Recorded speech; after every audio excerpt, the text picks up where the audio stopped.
Hey everybody, Bob with Bob's Outdoors.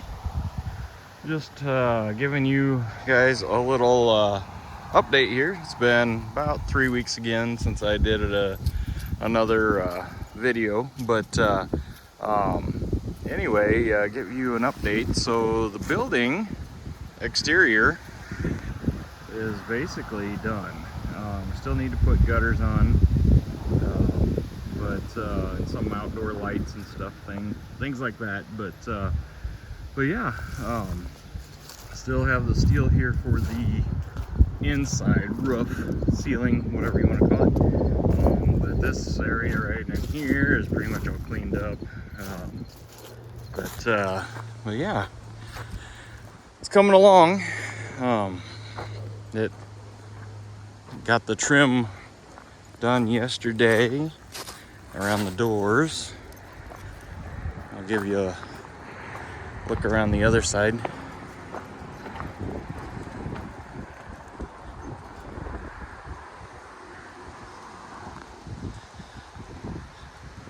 You guys have probably already seen this side, but yeah, that son. Propane tanks in place for the furnace. And there's the back. I did not continue the wainscoting around the back because nobody can see it back here, so no use wasting the money and the labor on it. So I did this weekend, with the help of this excavator, the Mini X here, get the underground power trenched in from the pole there over to the building. That's about as far as that's got out here, but this is a buddy of mine's excavator. He let me borrow it for a while. He doesn't need it for a while. He's in the middle of harvest here, so yeah. Made quick work of that trench. Literally took probably 10 minutes. Probably took me honestly longer just to glue up the pipe and put it all together than it did to dig the trench for it. But in Nebraska here, we got to be down 26 inches. So that's what we did. Got that all good to go. Well, yeah, we got schedule 80 coming up out of the ground, schedule 40 down in the ground. Go inside and give you a down and dirty in here. Kind of dark in here, but anyway, so you can see over there and over there, and then around the doors we used one of those foam packs. It's the big 600 series foam packs from Menards to insulate that. And honestly, unless you're doing small areas, cracks and gaps and things like that, I would not waste your money with those. Honestly, it was kind of a joke. We need at least 2 inches of foam in there, and that barely even gave us a ½ inch, doing that much there and there. That's one pack, and we got all of this to do. So yeah, guess the news on that is next week. This is November 1st, so it'll be towards the end of next week. They're coming to foam the rest of the building. An insulation contractor is going to come do that for me. It's expensive, just telling you guys, but it does make the building so much stronger. I'll give you an example here. So if you beat on this, see how it sounds like a bass drum? You beat on this, it's solid, and that's only with about a ½ inch on there. Like this spot here under the window that does have about 2 inches underneath it, it's even more solid. It really does solidify, I guess, the building. but it's expensive. Not what we planned on doing. Way more than what we budgeted for. Just the insulation alone to do this, just the walls in this building, it's going to be about $10,600. I was honestly hoping about half that, but foam and foam products, whether it's insulation board or combine going by out there, or what, is super expensive right now. But my hands are kind of tied, that's what we got to do. So actually 2 combines, another one going by. But anyway, so I've been working on all of these stringers going along here, getting all those up so the ceiling can be hung, and then we can insulate the ceiling. The electrical contractor has been here and has the ceiling all wired for all the lights, the garage door openers, fans, all of that stuff. We have some wiring in the walls done right here. This will be both a switch and an outlet for the floodlight on the outside of the building there. But doors came here last week. They got those put in. Pretty happy with the doors, although I don't know if you can see it in this light. This bottom panel here did show up with dents in it, or the guys installing it dented it, one or the other, but not a huge deal. But when you spend $12,000 for 2 doors, it does kind of irk you a little bit. But the doors themselves have an R value of 11, and the building with 2, you get R7 per inch of foam. So we're going to put 2 inches of foam over the top of the walls. That'll be an R14, and then with the OSB, that should take us up to about a R17, R19, somewhere right in there. So that's the plan for the walls. I don't know how much I've shown of everything here, but there's the roof vents or ridge vents up there. As far as dogs want in, but come on in, come on guys. But as far as Menards quality, I don't think there's anything wrong with the Menards materials. Yeah, you got to pick through, on some of the 2x4s and things like that, but it's all engineered pretty much the same as any other building. My issue has been the contractor. We started this project in March. He was hot to trot to get going. We got the materials in, and they sat here for 2 weeks. Finally got posts up, and it was about another 2 weeks. And then we got some of the purlins on the outside, or whatever you want to call them, the boards on the outside done. Then it was about a month before anything really happened. He kind of disappeared for a month.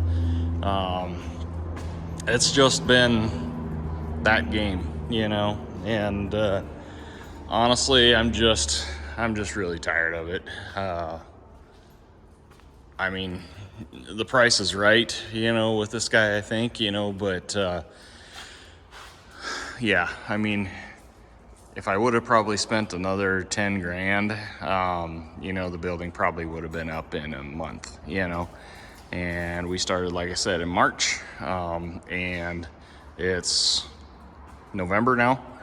So yeah, he told me today, though, everything should be done as far as him, the contractor, goes, and the electric should be done by Thanksgiving. But I've been told that through this whole process a lot, and I'm sick of being lied to. You know, they're just telling me what I want to hear. And I'm just, like I said, I'm just tired of it. But it is what it is. But yeah, I mean, as far as Menards material goes, I would recommend it. If you've got a good contractor, if you can do it yourself. If I wouldn't have gone so high with the sidewalls on this, I probably would have done it myself. You know, if I was only talking, you know, 10, 12 foot sidewalls, yeah, I probably would have done it myself. But, you know, you got to think, okay, so this wall, the peak here is 27 foot, plus another 8 foot outside, you know. So you look out the window here, you know, we're up quite a ways, you know, so we're talking 35 to 40 feet in the air, and I knew it was going to be that way, you know, and I just don't have the stuff, the, you know, equipment or anything to work at that height, you know. The electrician, this is his lift, and he left it here, so that helped get these boards up in the ceiling for the steel to fasten to. The furnace did show up. I don't know if I showed you guys that. It's over there. That is a 200,000 BTU Resnor gas-fired furnace. We are not putting air conditioning in this building. That was just a decision that we decided. You know, these windows will be our air conditioning. We've got 1, 2, 3, 4, 5, 6, 7, 8, 9, 10, 11 windows in here. So between that and the doors open, you know, and these Big Boss fans, these are 8 foot a piece, 8 foot across. Those are gonna move a lot of air, you know. So if it's so hot that I can't do anything in here with all that going, you know, I probably don't need to be out here. So, but pretty soon, hopefully, we'll maybe on the next video, we'll start putting up the OSB on the walls. I've got 30 sheets of it right here, and then we'll start building the mezzanine across here. So that's basically it. This stuff is all returns, including the crate. The crates are like $300 by themselves, you know. So, and you can return special order materials. They just take a 25% restocking fee. So we've got all of that to return. That'll just be more money to go towards the mezzanine. And then outside, we've got probably, I don't know, 52 by 4s laying there yet, that are, like I said, you know, you buy Menards stuff. Well, honestly, you buy any lumberyard stuff and it sits out in the elements for whatever, 6 months. Yeah, those boards are gonna warp and twist and everything there. So I think we're pretty much done with all of the framing stuff. We've got a few boards we got to put along the bottom there just for the OSB to sit against, give it some strength. But other than that, most of the boards, as far as this part of it goes, the framing is done. We'll need quite a bit of lumber yet for the mezzanine over here.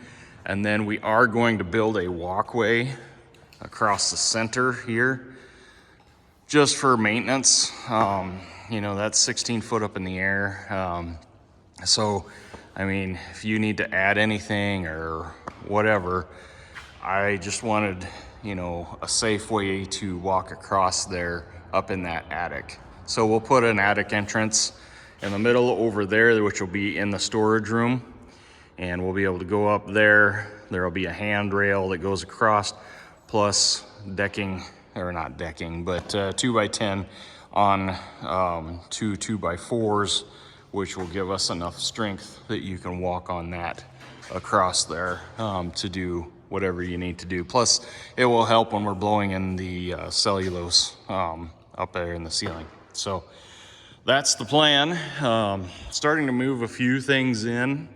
You know, the tractor, it's nice being able to get, you know, the tractor and the mower and the four-wheeler, you know, stuff like that that's had to sit outside basically from last winter till this winter, or till now, get all that stuff inside. So yeah, it's coming together. It's just very, very slow. The panel is sitting over here, and the box is actually upside down, but it's a Homeline 200 amp panel, which is overkill. I mean, we'll never use 200 amps in this building. But you know, that panel for 200 amp panel was $25 more than a 100 amp panel. And you know, why limit yourself, I guess, so when you don't have to. So yeah, I went with the 200 amp panel. That'll just be better. This tractor here has been a lifesaver through this whole project. Those forks work for everything from lifting lumber up to where we need it to just being a workbench. We use this thing as a workbench pretty much every day that we're out here. You know, you put the forks up in the air, you can cut your 2x on there, whatever you need, you know. But that tractor has just been a godsend since we bought it, and it's awesome. There's probably a lot of you guys out here that have never heard of Coyote. This is the Coyote 26 or CK 2610. It's hard to see the, there we go. CK 2610 is a hydrostat transmission on this one with the KL 4030 loader. Yeah, I've been through this. You can watch some of my other videos on the tractor, but it's been great. I don't know how anybody with an acreage can get by without a tractor.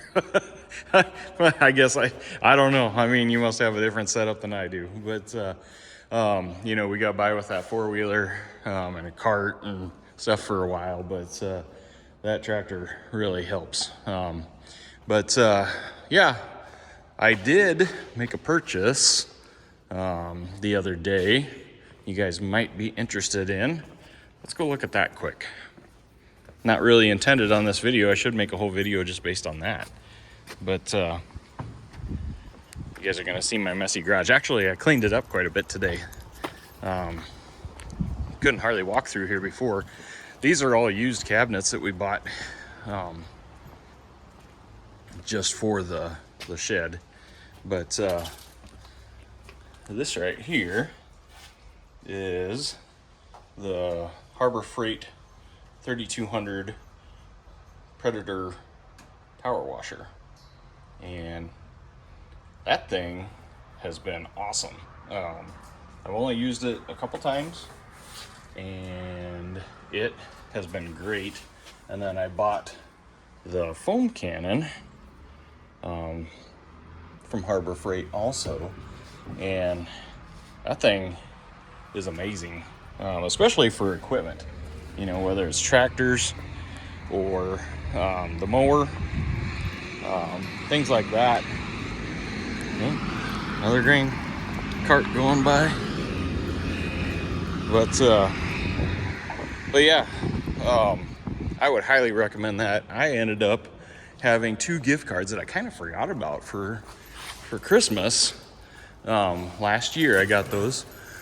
So I used those and the 20% off coupon, and I ended up getting that power washer for like $110 and some change. So yeah, pretty awesome. So it's way better than my old electric one that I have. But you know, I'll be able to use that electric one inside here. The floor is sloped in here, so I can wash vehicles here. I'll have to run a hose in, you know. That's one thing. We don't have plumbing in here. We thought about it, but at the time it just seemed like everything was adding up, and I just decided, you know, someday if we decide to put plumbing in here, we can do that. But it wouldn't be too hard. I'd basically have to cut a hole in the concrete over here and run a line in right there. But wouldn't be too tough. But yeah, just trying to see where the other dog went here. But yeah, the other thing I was going to mention is these are overhead door company doors. I did not go with the Menards doors. I made that mistake one time on the other garage that we built in town when we lived in town, and I always had trouble with those doors. They were loud, and they just seemed like they didn't go up and down the way they should all the time, and it didn't seem that warm, you know. So I did get these doors through Overhead Door Company. And like I said, for the two doors, this one here is 16 across by 14 foot tall, and this one is just a 10 by 10, which a 10 by 10 door, you know, looks so tiny compared to this one here. But yeah, so hopefully those will be good doors. The one cross up that we had is the electrician put the wiring, I don't know if you can see it there, right there for the opener on this one, which is fine. This one, put the wiring right there. It's hard to see it there, but right there. But yeah, and then found out when they were hanging up the doors that the opener for the 10 by 10 will actually be mounted on the wall. So yeah, it's just kind of part of it, I guess. But so yeah, that's about all I got for you. But I wanted to give you guys a kind of a overview. It had been a while. We've been just kind of busting our butts trying to get things done, and football season's underway, so we've got a senior this year, so we're into the second round of playoffs this weekend, so things have been busy, and daylight savings time starts next week, so that's going to limit my time after work to do anything even more. But I'm super excited to get this building wrapped up and done so we can get the camper in, get my office built, get the mezzanine done, get my workshop area built over here in this corner, all of that. So if you have any questions, comment down below. I'll share anything with you. I don't care, you know. I do these videos, you know, so people either learn from my mistakes or you know, maybe can pick something up that's going to help them. You know, it's same with like the reviews, you know, if that power washer was a piece of crap, I wouldn't even mention it, you know. But it's a good product. That tractor's a good product, you know. So I like to share that stuff with you. But kind of getting wordy and long here, so I'm going to wrap it up. But if you like these videos, give me a thumbs up, leave a comment, and hit that bell icon, subscribe, so that you know, you get a notification when I put out a new video. I'm not one of these that puts out a video, you know, 2-3 times a week or whatever. You know, I'm about, you know, once or twice a month. You know, so you won't get hopefully tired of me. But yeah, subscribe to my channel. That'd be great. It helps the channel, and helps me justify doing these videos, you know. So I would say 98% of the people, according to the statistics on the channel, are not subscribed, and you know, they just watch the video, which is fine, you know. But you know, we sure appreciate it. We take the time to make the videos. It'd sure be nice to have you subscribe too. We'd be honored to have you. So with that, we're going to leave you, and Nico and I say later. Bye.